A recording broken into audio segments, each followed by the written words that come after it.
So I've been testing now the Mi Notebook Pro. This is the 2020 refresh for over a week, and I'm going to give you a quick recap of everything that I've discovered with this model. Is it one that you should buy or should you skip it? Okay, so let's start out with what Xiaomi has changed and what they haven't. So they've given us now new 10th gen chips here from Intel. So my model is spec'd out with the Core i7. It's the 10510U, and I've got 16 gigabytes of DDR4 RAM with a 1 terabyte SSD from Intel. Now you can see that the speeds aren't really that fast for an NVMe drive with this Intel SSD. They should have put a Samsung PM981 in this, would have been a lot better performance wise.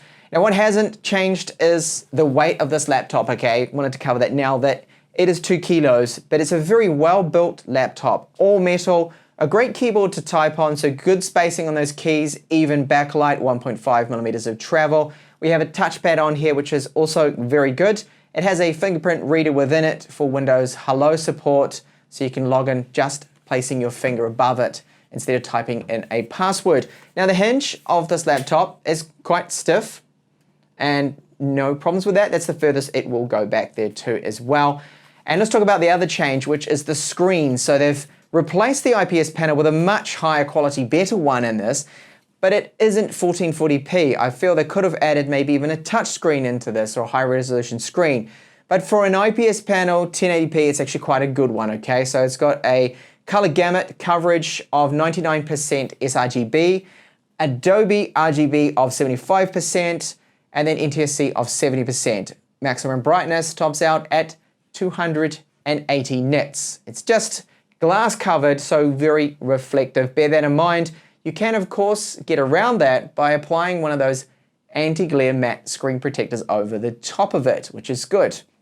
So for ports, we've got 2 USB 3.1 ports on this, an SD card reader, as well as 2 Type-C ports, and HDMI out, which is only HDMI 1.4 spec, not HDMI 2 sadly. Now those Type-C ports, wanted to mention that only the one closest to the status LED supports power and display out up to 4K 60 Hz. So at least we do have the 4K 60 from that Type-C port with this.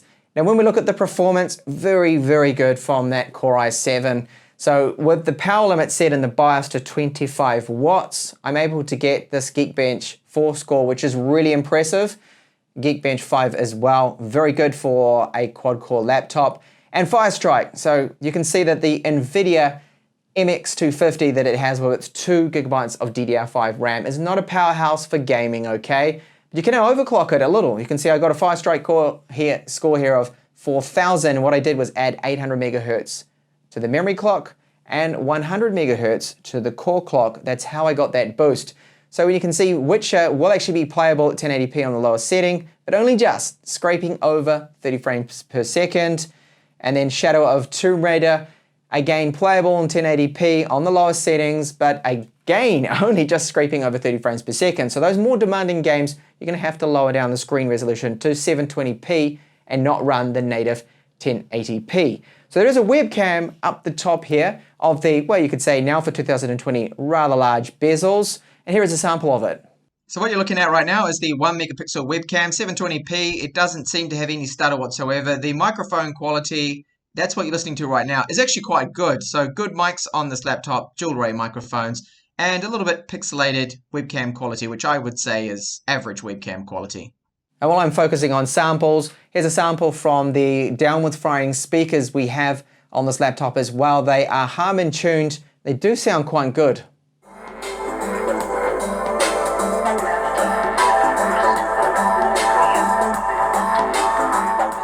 And then when you look at the internals, so the improved cooling on this means that it only gets up to 89 degrees. I saw 99 degrees with the Redmi Book 13. It thermal throttled. This one doesn't thermal throttle. And that's with a 25 watt power limit that I set in the BIOS, of course. So a brew can really push this quite hard.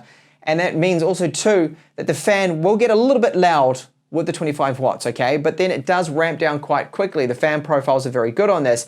If you're editing video, which I've done with Adobe Premiere Pro, it's really good, the performance, thanks to that 16 gigabytes of RAM. And then the CUDA cores from our dedicated GPU definitely helps out more than, say, integrated graphics from Intel. Export times as well, if you're interested.